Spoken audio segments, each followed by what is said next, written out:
Panimbaya sa Kabuntagon would like to thank the following: Mr. and Mrs. Emmanuel Mugot, Mr. and Mrs. Dominador Tagarda, Pastor and Mrs. Frances Aguilar, Mr. and Mrs. Belshan Chipada, Mr. and Mrs. Ephraim Asenas, Mr. and Mrs. Tito Latuza, Mr. and Mrs. Basilio, Gusa Seventh-day Adventist Church, Mr. and Mrs. Mark and Susie Docor, Miss Jane Marie Alavanza, Mr. and Mrs. Guillermo Maglente, Mr. and Mrs. Daniel Siroy, Mr. and Mrs. Solomon Gibingkan, Miss Beth Asenas, Mr. and Mrs. Jerry Humuk, Mr. and Mrs. Bernard Piñaranda.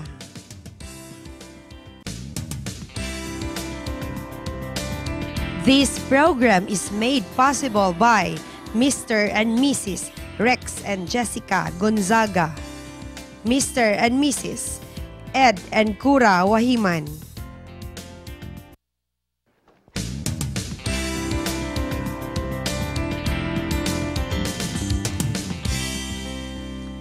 Nagabalik ang Panimbaya sa Kabuntagon, and before we go to your greetings and before we have the videos, ato sang ihatag ang atong ikatulong Bible trivia question. Here we go. Awing.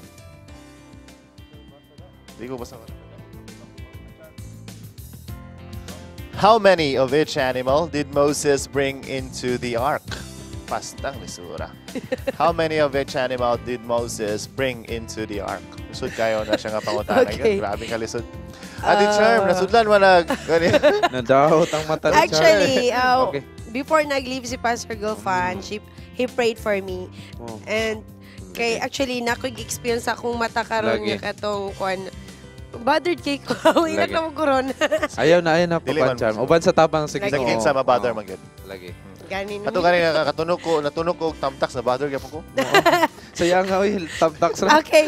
Para sa to mga viewers, Ken, ayaw lang ko i-focus. Para sa mga viewers, focus yun. Pwede mo matawag sa pag-answer sa atong trivia. Katong nangag-text, yes, we recognize your answers. Thank you, kayo. Pero katulang nag-call ang among dawaton nga i-recognize nga awardee. I mean nga, nakatubag yun sila. Pero katupong nag-text, salamat kayo, nindot kayo og sakto yun ang inyong tubag. Pero pagsugod yun nato, labi na sa mga televiewers, pagsugod nato ani nga program, pag natay trivia, ang among gipasabot ninyo, tawag, call gyud dili kay text. So, salamat kayo sa inyong mga text nga nag-answer mo sa inyong mga text. Actually, atong klarohon, no? Atong question ganina, mura to siya tricky man guto. Correct. It's a tricky question. So wasing sila pa nga, si Moses ba ang nagdala? No man. Depende na sa iyo to pag niya. Okay. Mga kaigalaan, aniya karon ang Mindanao Mission Academy, pero gikan mi dito sa ila tungod sa usa ka programa nga among gihimo dito. Mga kagalaan, ani ang Dynamic Youth Report.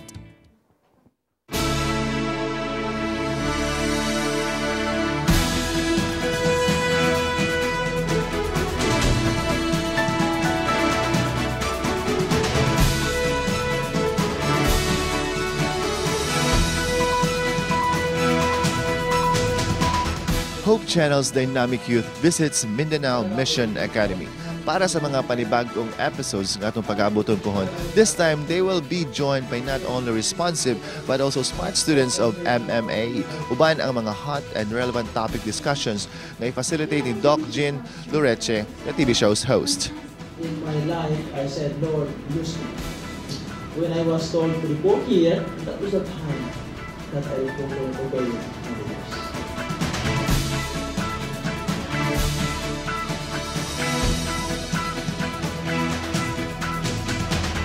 Dynamic Youth is a program made by the youth for the youth, and it has been airing now for almost 3 years, and we are so happy nga sa kanunay nagpadayon ang mga programa alang sa pagpalig-on o paghatag o clarification alang sa mga issues and concerns that the young people are facing in this generation.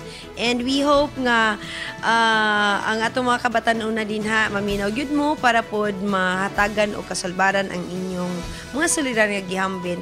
And if you have a youth organization who will be willing to be our audience, then call us. This program is a very good program. No? It will enhance the youth